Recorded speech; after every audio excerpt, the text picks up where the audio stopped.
ದೊಡ್ಡ ಮಟ್ಟದ ಭ್ರಷ್ಟಾಚಾರ, ಹೈ ಲೆವೆಲ್ ಸ್ಕ್ಯಾಮ್, ಇದರಿಂದ ಭಾಳ ಹೈ ಲೆವೆಲ್ ಅಧಿಕಾರಿಗಳು ಇನ್ವಾಲ್ವ್ ಆಗಿ ಕೋಟಿಗಟ್ಟಲೆ ಸರ್ಕಾರಕ್ಕೆ ನಷ್ಟ ಮಾಡಿ, ಇದು ವಿಶೇಷವಾಗಿ ಹೇಳಬೇಕಂದ್ರೆ ಲೋಕಲ್ ಲ್ಯಾಂಗ್ವೇಜಲ್ಲಿ 2 ವೀಲರ್ನ ಲಾರಿ 3 ವೀಲರ್ನ ಬಸ್ಸು ಮಾಡೋ ಒಂದು ವಿಶೇಷ ಸ್ಕ್ಯಾಮ್ ಮಾಡಿರೋ ಅಧಿಕಾರಿಗಳು.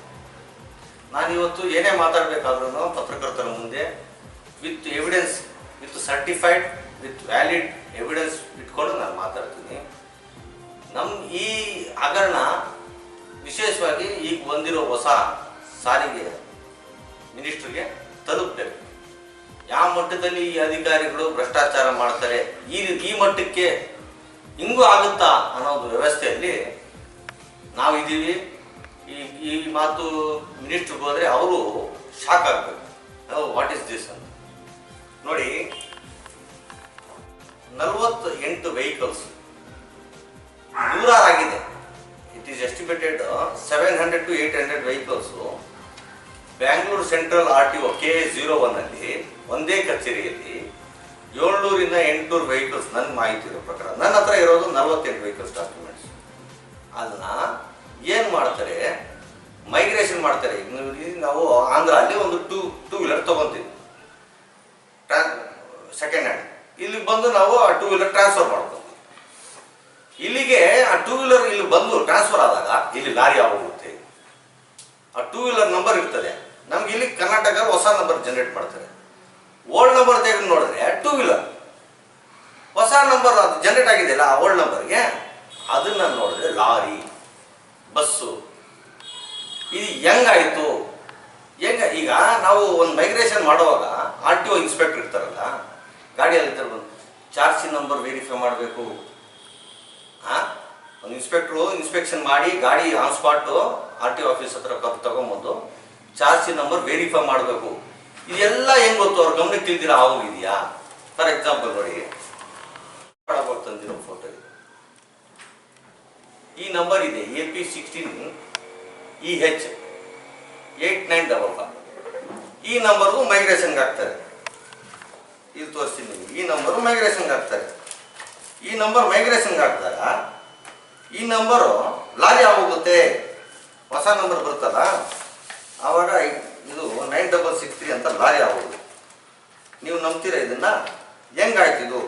ಅವನು ಯಾರೋ ಇನ್ಸ್ಪೆಕ್ಟರ್ ಮಾಡ್ದ, ಮಿಸ್ಟರ್ ರಂಜಾನ್, ಆತನ ಹೆಸರೇನು ರಂಜಾನ್. ಇಲ್ಲಿ ವಿಜಯವಾಡ ಗಾಡಿ ಇಲ್ಲಿಗೆ ಬಂದು ಯಾವ ರೀತಿ ಇದು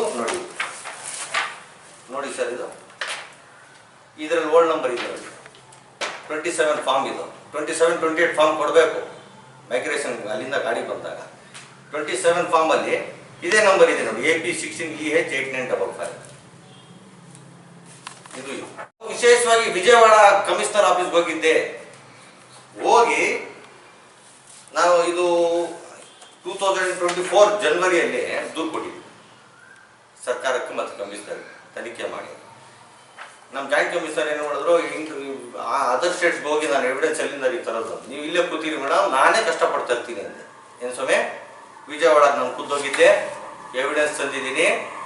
ಅವರು ಶಾಕ್ ಹೋಗ್ತಾರೆ ಅಲ್ಲಿ ಕಮಿಷನರ್, ಜಾಯಿಂಟ್ ಕಮಿಷನರ್, ಹೆಂಗೆ ಮಾಡ್ತಾರೆ ಇದೆಲ್ಲ ಅಂತ. ಅವರು ನನಗೆ ಸರ್ಟಿಫೈಡು GX ಸ್ಟಾರ್ಟ್ ಕೊಡೋರೆ, ಇದು 2 ವೀಲರ್ ಇದು ಅಂತ. ಇದು ಹೆಂಗೆ ಲಾರಿ ಆಯ್ತು? ವಿಶೇಷವಾಗಿ ಮತ್ತೆ ಒರಿಸ್ಸಾದು ಒಂದು 45 ಗಾಡಿ ಬರ್ತದೆ. ಒಂದೇ ವಾರದಲ್ಲಿ ಒಬ್ಬನೇ ಸಿಂಗಲ್ ಓನರ್, ಯಾರವನು ಪಾಂಡಿಚೇರಿ ಬೇನಾಮಿ ಓನರ್ ಅಲ್ಲ, ವಿತೌಟ್ ಫೈನಾನ್ಸು. ಒರಿಸ್ಸಾ ಬೇರೆ ಬೇರೆ ಜಿಲ್ಲೆಯಿಂದ ಬೇರೆ ಬೇರೆ ಗಾಡಿಗಳು ಖರೀದಿ ಮಾಡ್ತಾನೆ. ವಿಶೇಷ ಸೆಕೆಂಡ್ ಹ್ಯಾಂಡ್ ಖರೀದಿ ಮಾಡಿ ಇಲ್ಲಿ ಟ್ರಾನ್ಸ್ಫರ್ ಮಾಡ್ತಾನೆ. ವಿಶೇಷ ಏನಂದ್ರೆ ಎಲ್ಲ ಗಾಡಿಗಳಿಗೆ ಒಂದೇ insurance, expiry date same, date of insurance same. 45 ಗಾಡಿ ಬೇರೆ ಬೇರೆ ಪಾರ್ಟಿಗಳಿಂದ ಬೇರೆ ಬೇರೆ ಜಿಲ್ಲೆಗಳಿಗೆ ಬಂದಿರೋದು. ಆ ಗಾಡಿಗಳು ಇಲ್ಲಿಗೆ ಬಂದು ಲಾರಿಗಳಾಗ್ತವೆ. ಇದನ್ನ ನಮ್ಮ ಜಾಯಿಂಟ್ ಕಮಿಷನರ್ ಆಲ್ರೆಡಿ ಅಸಿಸ್ಟೆಂಟ್ ಕಮಿಷನರ್ಗೆ ವರದಿ ಸಲ್ಲಿಸಿದ್ದಾರೆ. ಒರಿಸ್ಸಾ ಅವ್ರಿಗೆ ಪತ್ರಗಳು ಬರೆದಾಗ ಇದೆಲ್ಲ ಬೋಗಸ್ಸು, ಇಂಥದ್ದು ಯಾವುದೋ NOCನೇ ನಾವು ಕೊಟ್ಟಿಲ್ಲ ಇಂಥ ಗಾಡಿಗಳಿಗೆ, ಇಂಥ ಗಾಡಿಗಳೇ ನಮ್ಮಲ್ಲಿ ಇಲ್ಲ ಅಂತ ಕೊಟ್ಟಿದ್ದಾರೆ. ವರದಿ ಕೊಟ್ಟು 1 ವರ್ಷ ಆಯ್ತು ರೀ. Joint commissioner assistant commissioner table ಮೇಲೆ ಇಟ್ಕೊಂಡು ಕೂತಾರೆ. ಏನು ಕಾರಣ? ಯಾಕೆ ನೀವು ನೋಟಿಸ್ ಜಾರಿ ಮಾಡಿಲ್ಲ? ಯಾಕೆ ಮುಂದೆ ತಗೊಂಡೋಗಿಲ್ಲ ನೀವು? ನಾನು ಲಾಸ್ಟ್ ಟೈಮ್ ಪ್ರೆಸ್ ಮೀಟಲ್ಲಿ ಹೇಳಿದ್ದೆ ಅವ್ರ ಉದ್ದೇಶಗಳಿರ್ತವೆ ಅಂತ. ಮತ್ತೆ ಹೈದರಾಬಾದ್, ಇಲ್ಲಿ ನೋಡ್ಬೇಕು ನೀವು, ಹೈದರಾಬಾದು ಭಾಳ ಸ್ಪೆಷಲ್ ಇದೆ ಕಂಪ್ಲೇಂಟ್. 3 ವೀಲರ್ ಏನು ಸ್ವಾಮಿ ತೋರಿಸ್ತೀನಿ ನಾನು ನೋಡಿ, AP10W 6258 ಇದೇನು 3 ವೀಲರ್. ಇದು ಬರೋದು ಬೆಂಗಳೂರಿಗೆ, ಬೆಂಗಳೂರು ಸೆಂಟ್ರಲ್ ಆಫೀಸ್. ಇದು ಬಂದು ಡೈರೆಕ್ಟ್ ಲಾರಿ ಆಗುತ್ತೆ, ಬೇರೆ ಮಾತೇ ಇಲ್ಲ. ಇಲ್ಲಿ ಬಂದಿದ್ದ ತಕ್ಷಣ ಲಾರಿ. ಹೆಂಗಾಗ್ತಾ ಇದೆ? ಅದಕ್ಕೊಂದು ಚಾರ್ಜಿ ನಂಬರ್ ಇಲ್ವಾ? ನೀವು ಏನು ಚಾರ್ಜಿ ನಂಬರ್ ಪ್ರಿಂಟ್ ತೊಗೊತಾ ಇದ್ದೀರಾ? ಯಾವ ಇನ್ಸ್ಪೆಕ್ಟರ್ ಮಾಡೋದನ್ನು? ಆಲ್ರೆಡಿ ನಾನು ಇದೆಲ್ಲ ಆರೋಪಗಳು ಬೇಡ್ರಿ, ಇದನ್ನೆಲ್ಲ ಆರೋಪಗಳು ಸಾಬೀತಾಗಿದೆ, ಇದೆಲ್ಲ ಬೋಗಸ್ ಅಂತ ಹೇಳ್ಬಿಟ್ಟು ಜಾಯಿಂಟ್ ಕಮಿಷನ್ ರಿಪೋರ್ಟ್ ಕೊಟ್ಟು 1 ವರ್ಷ ಮೇಲೆ ಆಯ್ತಲ್ಲ ನಿಮಗೆ. ಏನು ಮಾಡ್ತಾ ಇದ್ದೀವಿ ಗೌರ್ಮೆಂಟು, ಈ ಕಮಿಷನರ್? ನಾನು ಯಾವಾಗ ಹೋಗ್ಲಿ ಕೈಗೆ ಸಿಗಲ್ಲ. ಆ ಜಾಯಿಂಟ್ ಕಮಿಷನರ್, ಅಸಿಸ್ಟೆಂಟ್ ಕಮಿಷನರ್ಗಳು ಫೋನ್ಗಳು ಸ್ವಿಚ್ ಆಫು, ಲ್ಯಾಂಡ್ಲೈನು ಕೆಟ್ಟೋಗಿದೆ. ನಮ್ಮ ಇಲಾಖೆಯ ಕಮಿಷನರ್ ಹೆಡ್ ಆಫೀಸ್ ಲ್ಯಾಂಡ್ಲೈನ್ ಕೆಟ್ಟೋಗಿದೆ. ನಾವು ಎಷ್ಟು ಸಲ ಅಂತ ಹೋಗೋದು? ಮೊನ್ನೆ ಹೋಗಿ ನಾನು ಕಮಿಷನರ್ಗೆ ಮಿನಿಸ್ಟ್ರ್ ಕೈಯಿಂದ ಫೋನ್ ಹಾಕ್ಸಿದ್ದೀನಿ. ಆದರೂ ಬೇಜವಾಬ್ದಾರಿತನ ಇರ್ತಾನೆ. ಯಾರೋ IAS ಇದ್ರೂ ಪಬ್ಲಿಕ್ ಸರ್ವೆಂಟೇ, IPS ಇದ್ರೂ public servant. However it is. ನೀವು ನಿಮ್ಮ ಇಲಾಖೆಯಲ್ಲಿ ನಿಮ್ಮ ಒಂದು ಮಿನಿಮಮ್ ಟ್ರಾನ್ಸ್ಪರೆನ್ಸಿ ಅಕೌಂಟಬಿಲಿಟಿ ಇರಬೇಕಲ್ಲ. ಹೆಂಗೆ ಈ ಗಾಡಿಗಳು 2 ವೀಲರ್ ಎಲ್ಲ ಬಂದು ಲಾರಿಗಳಾಯಿತು, ಬಸ್ಗಳಾಯಿತು? ಈ ಮಟ್ಟಕ್ಕೆ ಯಾರು ಕೇಳಂಗಿಲ್ವಾ? ಪ್ರತಿಯೊಂದಕ್ಕೂ ನಿಮಗೆ ಗೊತ್ತು, ಪತ್ರಕರ್ತರಿಗೆ ಫಿಕ್ಸು ಚಾರ್ಟ್ ಆಗಬೇಕು.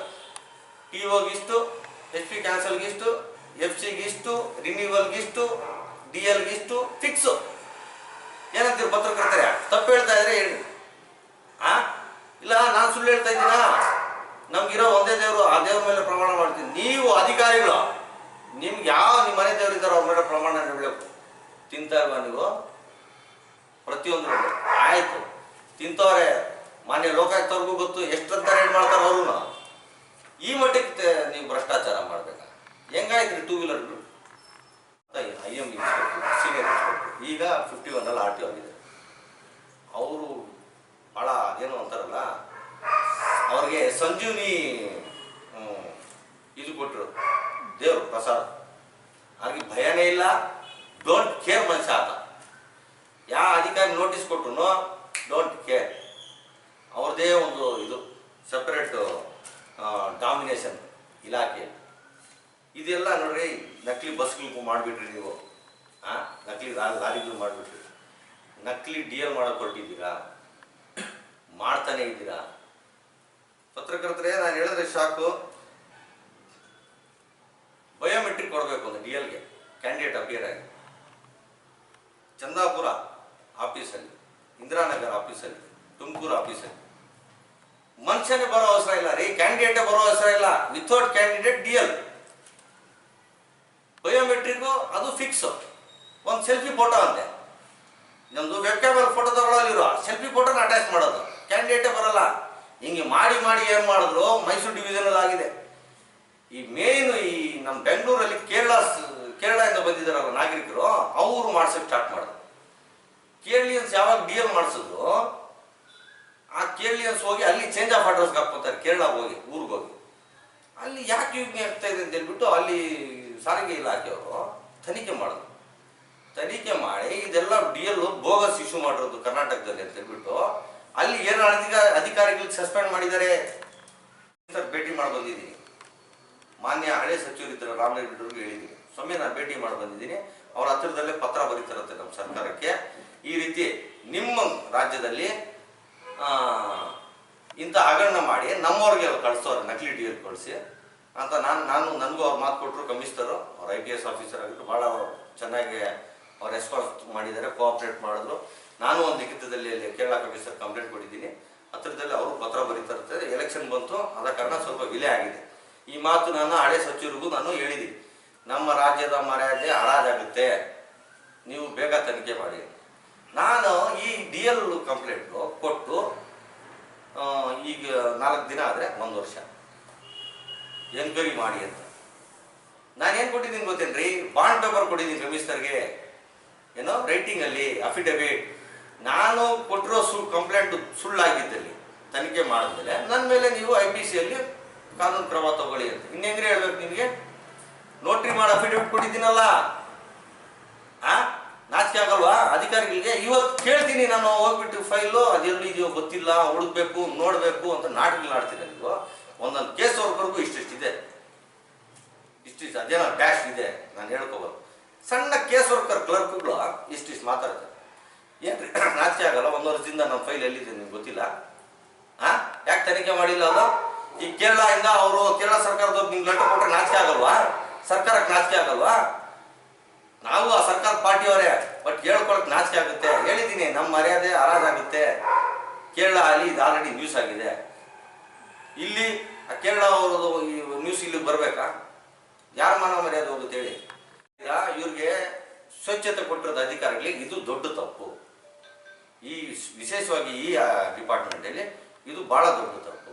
ಯಾವುದೇ ತನಿಖೆಗೆ ಹಾಕಿ ತನಿಖೆ ಮಾಡ್ತಾರೆ, ಫೈಲ್ ಇಟ್ಕೊಂಡು ಕೂತ್ಕೊಂತಾರೆ. ಯಾಕೆ ತನಿಖೆ ಯಾರ ಮೇಲೆ ಇರ್ತದಲ್ಲ ಅವ್ರ ಕದ್ದು ಮಾತಾಡ್ಕೊಂತಾರೆ. ಅಂದರೆ ನೀವೇ ಪತ್ರಕರ್ತರು, ನಾವು ಸಮಾಜನ ಜಾಗೃತಿ ಪಡಿಸ್ಬೇಕು. ಇದು ಏನು, ನಾನು ಒಂದು ಆಕ್ಟಿವಿಸ್ಟ್ ಆಗಿ ನಾನೊಂದು ಕಂಪ್ಲೇಂಟ್ ಕೊಟ್ಟರೆ ಅವ್ರಿಗೆ ಬಿಸ್ನೆಸ್ ಮಾಡಿಕೊಟ್ಟೆ. ನಾನು ವಿಜಯವಾಡಗೆ ಕೇರಳ ಹೋಗಿ ಇದನ್ನೆಲ್ಲ ಸಾಧಿಸ್ಕೊಂಬಂದ್ರೆ ಯಾರೋ ವ್ಯಾಪಾರ ಮಾಡ್ಕೊಡೋದು. ವ್ಯಾಪಾರ ಮಾಡೋಕ್ಕಂದ ನಿಮ್ಗೆ ಕಂಪ್ಲೇಂಟ್ ಕೊಡೋದು, ಎವಿಡೆನ್ಸ್ ತಂದು ಕೊಡೋದು, ಸ್ವಲ್ಪ ಅದ್ರ ಒಂದು ಕಿಮ್ಮತ್ತಾದರೂ ನಿಮ್ಗೆ ಮಾನ ಮರ್ಯಾದೆ ಇಲ್ವಾ? ತನಿಖೆ ಥರ ಮಾಡಿ ಆಯಿತು. 1 ವರ್ಷ ಆಗಿದೆಲ್ಲ ವರದಿ ಕಂಪ್ಲೀಟ್ ಆಗಿ, ಮುಂದಿನ ಕ್ರಮ ಏನು ಜರುಗಿಸಿದ್ರಿ? ಈ ಪ್ರಿಲಿಮಿನರಿ ಎನ್ಕ್ವೈರಿ ಮಾಡ್ತಾ ಇರೋದು, ಅದಾದ್ಮೇಲೆ ಡಿ ಆರ್ಡರ್ ಮಾಡೋದು. ಡಿ ಯಾವಾಗ ಕಂಪ್ಲೀಟ್ ಮಾಡ್ತೀರ ನೀವು? ಇದರಲ್ಲಿ ಯಾವ ಅಧಿಕಾರಿಗಳು ಇದ್ದಾರೆ ನಿಮ್ಗೆ ಗೊತ್ತಿದೆ ಅಲ್ಲ, ಯಾಕೆ ಮಾಡ್ತಾ ಇಲ್ಲ? ಮಾಡಲೇಬೇಕು. ಇನ್ನೇನಾದ್ರೂ ಇದ್ರೆ ನೀವು ಕೇಳಿಸ್ತಾ ಇಲ್ಲ. ಆಂಧ್ರ ನಂಬರ್ ಹಾಕ್ಕೊಂಡು ಇಲ್ಲಿ ಓನರೇ ಚೇಂಜ್ ಆಗೋಗ್ತಾನೆ. ಅಂದರೆ ನಾನು ಅಲ್ಲಿ ಗಾಡಿ ಒಂದು ಖರೀದಿ ಮಾಡ್ತೀನಿ, 2 ವೀಲರ್. ಇಲ್ಲಿಗೆ ಬಂದು ನನ್ನ ಹೆಸರು ಟ್ರಾನ್ಸ್ಫರ್ ಮಾಡ್ಕೊತೀನಿ ಚಿಂತಾಮಣಿಯಲ್ಲಿ. ಇಲ್ಲಿಗೆ ಹಾಕೊಂಡಾಗ ಚಿಂತಾಮಣಿ ನಂಬರ್ ಕೊಡ್ತಾರೆ. ಇದು ಹಳೆ ನಂಬರ್ ನೋಡಿದ್ರೆ 2 ವೀಲರೇ ಇರಬೇಕು, ಅದು ಹೊಸದು 2 ವೀಲರ್. ನನ್ನ ಹತ್ರ 2 ವೀಲರ್ ಇರಬೇಕು. ಇಲ್ಲೇನಾದರೆ ಅಲ್ಲಿ 2 ವೀಲರು, ಇಲ್ಲಿಗೆ ನಾನು ಹೊಸ ನಂಬರ್ ಮಾಡಿಸುವಾಗ ಅದು ಲಾರಿ ಆಗೋಗುತ್ತೆ. ಹೆಂಗೆ ಸಾಧ್ಯ? ಅದು ಆ ಲಾರಿ ಇವಾಗ ಕಾಣಿಸುತ್ತಾ ನಡೀತಾ ಇದೆ. ಆ ಗಾಡಿಗಳು ಯಾವುವು, ಅದು ಎಂಥ ಬೋಗಲ್ಸು, ಅದೆಲ್ಲ ನನಗೆ ಗೊತ್ತು. ಯಾಕೆ ಈ ಸ್ಕ್ಯಾಂಡಲ್ ಮಾಡ್ತಾರೆ ಅದು ನನಗೆ ಗೊತ್ತು. ನೋಡ್ರಿ, ಈಗ ಹೊಸಪೇಟೆಯಲ್ಲಿ 18-20 FIR ಆಗಿದೆ ಈ ರೀಸೆಂಟ್ ಟೈಮ್ಸಲ್ಲಿ. ಏನು ಗೊತ್ತಾ ಸ್ವಾಮಿ, ನಮ್ಮ ಲಾರಿಗೆ ಥೆಫ್ಟ್ ಆಗೋಗಿದೆ, ಕಳ್ತನ ಆಗೋಗಿದೆ. ಈ ಫೈನಾನ್ಸ್ಗೆ ಒಂದು ಇನ್ಶೂರೆನ್ಸ್ ಮಾಡ್ಕೊಂಡಿರ್ತಾರೆ.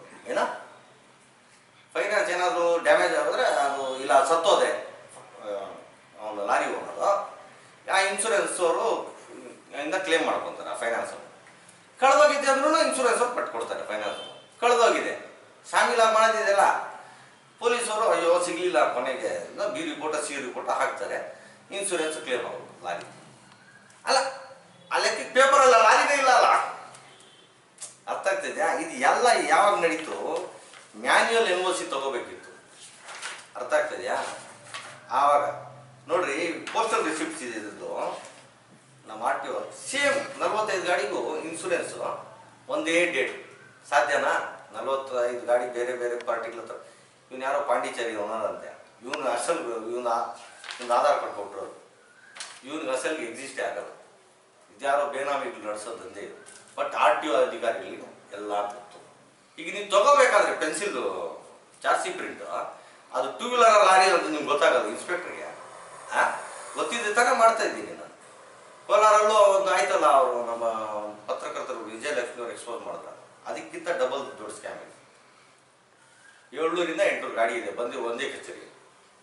ನಮ್ಮ ಹತ್ರ ನೋಡಿ ಅಷ್ಟದ್ದೆಲ್ಲ ತೊಗೊಳಕ್ಕಾಗಲ್ಲ. ನೋಡಿ ಇವೆಲ್ಲ ಅದೇ ಡಾಕ್ಯುಮೆಂಟ್ಸ್ ಎಷ್ಟಿದೆ ನೋಡ್ರಿ. ಅಷ್ಟು ಡಾಕ್ಯುಮೆಂಟ್ಸ್ ಇಟ್ಕೊಂಡು ನಾವು ತನಿಖೆ ಮಾಡೋಕ್ಕಾಗ್ತದಾ? ಒಂದು ಬೊಲೋರೋ ಗಾಡಿ ತೊಗೊಂಡ್ಬರ್ಬೇಕು ನಾನು. ಅದರಿಂದಾಗಿ 45 ಗಾಡಿಯಲ್ಲಿ ನೋಡಿ ಇಷ್ಟು ಮಾತ್ರ ತನಿಖೆ ಮಾಡಿದ್ವಿ. ಹೊಸ ಸಚಿವರು ಸೀರಿಯಸ್ ಆಗಿ ತೊಗೊಂಡು ಆ ಇಲಾಖೆಯಲ್ಲಿ ಏನು ನಡೀತಿದೆ ಅಂತ ಗಮನ ವಹಿಸಬೇಕಾಗಿ ನಾನು ಭಾಳ ಕೇಳ್ಕೊತೀನಿ. ಮುಂದಿನ ದಿನಗಳಲ್ಲಿ DL ಸ್ಕ್ಯಾಮ್ ಬಗ್ಗೆ ನಾವು ಎಕ್ಸ್ಪೋಸ್ ಮಾಡ್ತೀವಿ. ನಮಗೆ ಒಂದು ಸ್ವಲ್ಪ ಎವಿಡೆನ್ಸ್ ಸಿಗ್ತಾ ಇದೆ, ಯಾರು ಹೆಂಗೆ ಮಾಡ್ತಾರೆ. ನನಗೆ ಇನ್ನೂ ಕೇಳ್ಪಟ್ಟೆ, ಹ್ಯಾಂಡಿಕ್ಯಾಪ್, ಫಿಸಿಕಲಿ ಅನ್ಫಿಟ್ ಅವ್ರದ್ದು ಡಿ ಎಲ್ ಮಾಡ್ಬಿಡೋದು. ಕ್ಯಾಂಡಿಡೇಟ್ ಹೋಗಿಲ್ಲ ಅಂದ್ರೆ ಏನು ಯಾರು ಬೇಕಾದ್ರೂ ಮಾಡ್ಕೋಬೋದಲ್ರಿ, ಕೋಮಾ ಇಲ್ಲಿರೋ ಪೇಷಂಟು ಮಾಡ್ಕೋಬೋದ್ರಿ. ಈ ಮಟ್ಟಕ್ಕೆ ಮಾಡ್ತವ್ರೆ. ಅದಕ್ಕೊಂದು ರೇಟ್ಗಳು ಫಿಕ್ಸ್ ಮಾಡೋರೆ, ಒಂದೊಂದು ಕಚೇರಿಗೆ ಇಷ್ಟು. ಇನ್ನೇನು ಹೇಳ್ಬೇಕು, ಕೇರಳ ಅಲ್ಲಿ ಸುಮ್ಮನೆ ತನಿಖೆ ಮಾಡಿಬಿಟ್ಟಿರ್ರಿ, ಸುಮ್ಮನೆ ಸಸ್ಪೆಂಡ್ ಮಾಡಿದ್ರಾ? ನಾವು ಕೇರಳದಿಂದ ನಾವು ಮಾತುಕತೆಯಲ್ಲಿ ಇದ್ದೀವಿ ಕಮಿಷನರ್ ಜೊತೆ, ಮುಂದೆ ಅದೇನು ತೊಗೊಂಡ್ಬರ್ತೀವಿ. ವಿಶೇಷ ಬರೋ 23ನೇ ತಾರೀಕು ಈ ನಕಲಿ vehicle finance, specially vehicle finance ನಕಲಿ ಮಾಡ್ತಾರಲ್ಲ, ಮನೆಯನ್ನೆಲ್ಲ ನಾನು ವಿಶೇಷವಾಗಿ ಹೇಳಿದ್ದೀನಿ. ಇದ್ರ ಬಗ್ಗೆ ಈ ಪೊಲೀಸ್ ಅವರ ಫೈನಾನ್ಸ್ ಅವರ ನಂಟು ಏನಿದೆ. ಈಗ ಏನಪ್ಪ ನಮ್ಮ ಮುಖ್ಯಮಂತ್ರಿ ಏನು ಹೇಳಿದ್ರಪ್ಪ, ಬಡ್ಡಿ ಗಿಡ್ಡಿ ನಾನು ಸುಮ್ಮನೆ ಇರಲ್ಲ ಬಿಡಲ್ಲ. ಏನದು ಮಾತಲ್ಲ, ಪೇಪರ್ ಅಲ್ಲ, ನಿಜವಾಗಿ ಕಾರ್ಯವಹಿಸ್ಬೇಕಿರೋದು ಯಾರು ಅಧಿಕಾರಿಗಳು. ಆಯಿತು, ಒಂದು ಮೈಕ್ರೋ ಫೈನಾನ್ಸ್ ಅಪ್ಪ ನಾವು ಸ್ಟ್ರಿಕ್ಟ್ ಅಪ್ಪ ಅಂದರು ಯಾರು, ಸಿದ್ದರಾಮಯ್ಯ ಅವರು.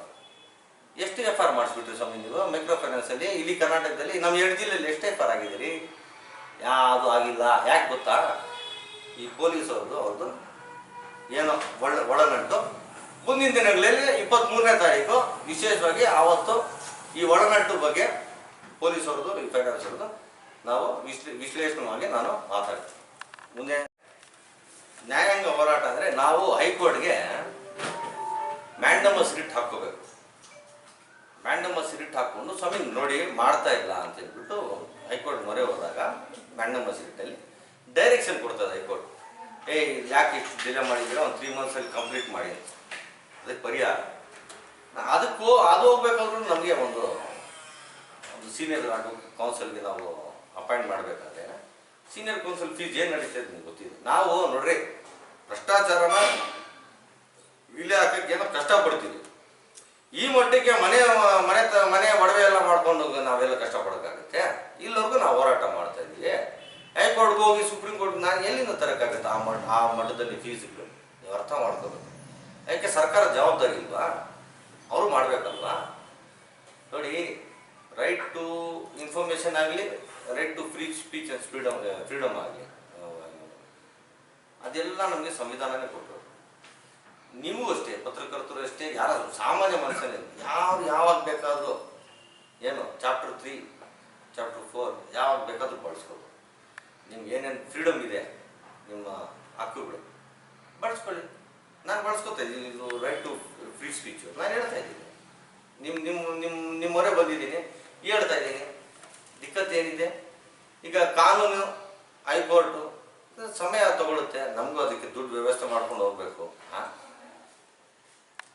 ನಾನು ಒಂದು ಕಂಪ್ಲೇಂಟ್ ಕೊಟ್ಟಿದ್ದೆ ವೆಹಿಕಲ್ ಫೈನಾನ್ಸ್ ಬಗ್ಗೆ. ಅದರಲ್ಲಿ ಏನೇನೋ ಕಾನ್ಸ್ಪಿರಸಿ ಮಾಡಿದೆ. ಮುಂದಿನ ದಿನಗಳಲ್ಲಿ ಅದು ಮುಂದಿಡ್ತೀನಿ. ನಮ್ಮ ಪಿಟಿಷನ್ ಫೈಲು RTL ಕೇಳಿದ್ರೆ ಕಳೆದೋಗಿದೆ ಅಂತ ಹೇಳ್ತಾರೆ. ಏನೋ ನನಗೆ ಕನ್ವಿನ್ಸ್ ಮಾಡಿ ಎಲ್ಲೆಲ್ಲೋ ಸೈನ್ ಹಾಕ್ಸ್ಕೊಳ್ಳೋರೆ ಎಲ್ಲ ನಾನು ಹೇಳ್ತೀನಿ. SP ಸಾಹೇಬ್ರ ಗಮನಕ್ಕೂ ನಾನು ತಂದಿದ್ದೀನಿ, 2 ಸಲ ತಂದಿದ್ದೀನಿ. ಈವನ್ ಇಲ್ಲಿ ಇರೋ ಸಚಿವ್ರ ಗಮನಕ್ಕೂ ನಾನು ತಂದಿದ್ದೀನಿ. ಏನೋ IG ಅವ್ರಿಗೂ ಮೆಸೇಜ್ ಮಾಡಿದ್ದೀನಿ. ಈಗ ಇರೋ ಹೊಸ ಮಿನಿಸ್ಟ್ರು, ಹೋಮ್ ಮಿನಿಸ್ಟ್ರು, ಅವ್ರಿಗೂ ಮೆಸೇಜ್ ಮಾಡಿದ್ದೀನಿ. ಏನು ನಡೀತಾ ಇದೆ ಠಾಣೆಯಲ್ಲಿ ಅಂತ. ಒಂದು ಕಂಪ್ಲೇಂಟ್ ಕೊಟ್ಟರೆ ಯಾವ ಮಟ್ಟಕ್ಕೆ ಅವ್ರು ನೆಗ್ಲೆಕ್ಟ್ ಮಾಡ್ತಾರೋ, ಕಾನ್ಸ್ಪಿರಸಿ ಮಾಡ್ತಾರೋ, ಷಡ್ಯಂತ್ರ ಮಾಡ್ತಾರೋ, ಬಟ್ ಮಾಡ್ತಾನೆ ಅವರೇ. ಈಗ ನಾವು ಆ ಪಿಟಿಷನ್ ಫೈಲ್ ಕೊಡಿ ಸ್ವಾಮಿ, ನಾವು ಕೊಟ್ಟಿದ್ದು ಕಂಪ್ಲೇಂಟ್ ಕಳೆದೋಗಿದೆ. ನಾನು ಕಂಪ್ಲೇಂಟ್ ಏನು ಮಾಡಿದ್ವಿ ಸ್ವಾಮಿ ಗೊತ್ತಿಲ್ಲ. RTL ಕೇಳಿದ್ರು ಗೊತ್ತಿಲ್ಲ. ನಾನು ಕಂಪ್ಲೇಂಟ್ ಆಗಿ ನನ್ನ ಪೇಪರ್ಗಳು ಹಕ್ಕು ಮಾಹಿತಿಯಲ್ಲಿ ಕೇಳಿದ್ರು ಸಿಗ್ತಾ ಇಲ್ಲ, ಕಳೆದೋಗಿದೆ. ಆ ಕಂಪ್ಲೇಂಟ್ ಮಾಡೋಕ್ಕಾಗಲ್ಲ. ನಾವು ಹೇಳ್ದಂಗೆ ಕಂಪ್ಲೇಂಟ್ ಮಾಡಬೇಕು ನಮ್ಗೆ ಹೇಳೋದು. ಈಗ ಮೊನ್ನೆ ಹಳೆ DSP ಅವರು ಕರೆದು ನಮಗೆ ಕನ್ವಿನ್ಸ್ ಮಾಡಿ ರಿಕ್ವೆಸ್ಟ್ ಮಾಡಿಕೊಂಡು, ಇನ್ಸ್ಪೆಕ್ಟರ್ ಡ್ಯೂಟಿ ಹೊಟ್ಟೋಗುತ್ತೆ, ಹಳೆ ಕಂಪ್ಲೇಂಟ್ ಮೇಲೆ FIR ಮಾಡೋಕ್ಕಾಗಲ್ಲ, ಕೋರ್ಟಲ್ಲಿ ಪ್ರಶ್ನೆ ಆಗುತ್ತೆ, 10 ತಿಂಗಳಾಗಿದೆ ನೀವು ಕಂಪ್ಲೇಂಟ್ ಕೊಟ್ಟು ಅದ್ರ ಮೇಲೆ ಅಂತ ಹೊಸ ಕಂಪ್ಲೇಂಟ್ ಮೇಲೆ FIR ಮಾಡಿಸಿದ್ದಾರೆ. ಆ ಕಂಪ್ಲೇಂಟ್ ಡ್ರಾಫ್ಟ್ ಮಾಡೋದು ನಾನಲ್ಲ ರೀ, ಅವರೇ ಮಾಡ್ಕೊಂಡು ಡ್ರಾಫ್ಟ್ ನನ್ನ ಕೈ ಸೈನ್ ಹಾಕ್ಸಿದ್ದಾರೆ ಬರೀ ಅಷ್ಟೇ. DSP ರಿಕ್ವೆಸ್ಟ್ ಮಾಡ್ಕೊಂಡು ಏನೋ ಸುಮ್ಮನೆ ತೊಂದರೆ ಆಗುತ್ತೆ ಮಾಲೀಕರೇ, ಅದನ್ನು ಹಾಕಿದ್ದೀನಿ. ಅಷ್ಟು ನಾನು ಅವ್ರಿಗೆ ಸಹಾಯ ಮಾಡಿದ್ದೀನಿ, ನನಗೆ ಡ್ಯಾಮೇಜ್ ಮಾಡಿಕೊಂಡು. ಆದರೆ ಇವತ್ತು ನಂದು ತನಿಖೆ ಸರಿಯಾಗಿ ಮಾಡ್ತಾ ಇಲ್ಲ. ಅದು ಏನು ಸೆಕ್ಷನ್ಸ್ ಬರುತ್ತೆ ಆಗ್ತಾ ಇಲ್ಲ. ಈ ಸೆಕ್ಷನ್ಸೇ ಗೊತ್ತಿಲ್ಲ ರೀ.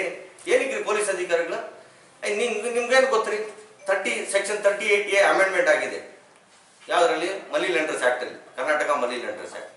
Any cohesive action by whether by registered money lender or unregistered money lender will be dealt with a severe punishment of 10 years. ಗೊತ್ತಾ ನಿಮಗೆ? ಕೋಯರ್ಸಿ ಆಕ್ಷನ್ ತಗೋಬಾರ್ದಂತ ನಿಮ್ಗೆ ಅಮೆಂಡ್ಮೆಂಟ್ ಆಗಿದೆ ಗೊತ್ತಾ? ಆಸ್ 39 ಸೆಕ್ಷನ್ ಅಮೆಂಡ್ಮೆಂಟ್ ಆಗಿದೆ. 2 years ಇಂಪ್ರಿಸನ್ಮೆಂಟ್ 5 years ಮಾಡಿದ್ದಾರೆ. ಗೊತ್ತಾ ನಿಮಗೆ? ಏನು ಗೊತ್ತಿದೆ ನಿಮಗೆ? ಯಾವ IPC ನೀವು FIR ಮಾಡ್ತೀರಾ? ಚೀಟಿಂಗ್ ಡೆಫಿನೇಷನ್ ಗೊತ್ತಾ? ಎಕ್ಸ್ಟ್ರಾಕ್ಷನ್ ಡೆಫಿನೇಷನ್ ಗೊತ್ತಾ? ಫೋರ್ಜರಿ ಡೆಫಿನೇಷನ್ ಗೊತ್ತಾ? ಸೆಕ್ಷನ್ ಅಲ್ಲ, ನಂಬರ್ ಹೇಳೋದಲ್ಲ. The exact definition when it arises, how it should be interpreted ಅಂತ ನೀವು ಓದಕ್ಕೆ ಬರಬೇಕು. ನೀವು ಯಾರು ಪೊಲೀಸ್ ಅಧಿಕಾರಿ ಆಗಲಿ ಇಲ್ಲ ಬೇರೆ ಅಧಿಕಾರಿಗಳಾಗಲಿ, ನೀವು ಕಾನೂನನ್ನ ನೀವು ಇಂಟರ್ಪ್ರಿಟ್ ಮಾಡ್ದಂಗಲ್ಲ, ಕಾನೂನನ್ನ ಜುಡಿಷಿಯಲ್ ಸೆನ್ಸ್ ಇಟ್ಕೊಂಡು ಇಂಟರ್ಪ್ರಿಟ್ ಮಾಡಬೇಕು. ಈಗೇನೋ ಒಂದು ಸುಪ್ರೀಂ ಕೋರ್ಟ್ ಆದೇಶ ಆಗಿರುತ್ತೆ, ಯಾರೋ DC ಇಟ್ಕೊಂಡು ಅದು ಹಂಗಲ್ಲ ಹಿಂಗೆ. Who are you? Take it as it is been stated by the court.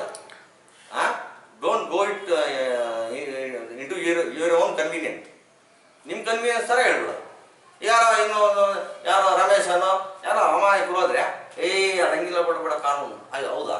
ಅವ್ನಿಗೇನು ಗೊತ್ತು? ನೀವು ಇಂಟರ್ಪ್ರಿಟ್ ಮಾಡಿದಾಗ B sensible, apply your minimum common sense and mind.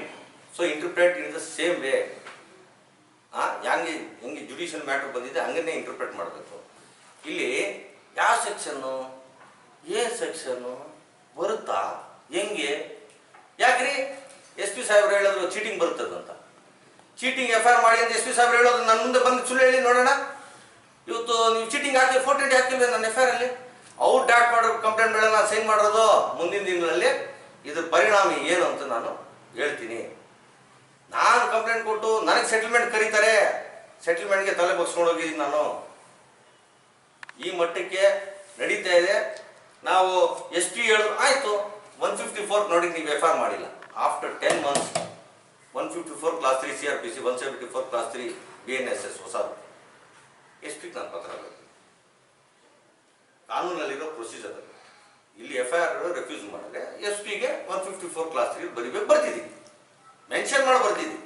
SP ಅವರು ಆದೇಶ ಮಾಡೋದು ಮುಂದಿನ ಕ್ರಮ ಜರುಗಿಸಿ FIR ಮಾಡಿ. ಯಾಕೆ ಮಾಡಲಿಲ್ಲ ಇನ್ಸ್ಪೆಕ್ಟರ್ ಸಾಹೇಬ್ರೆ?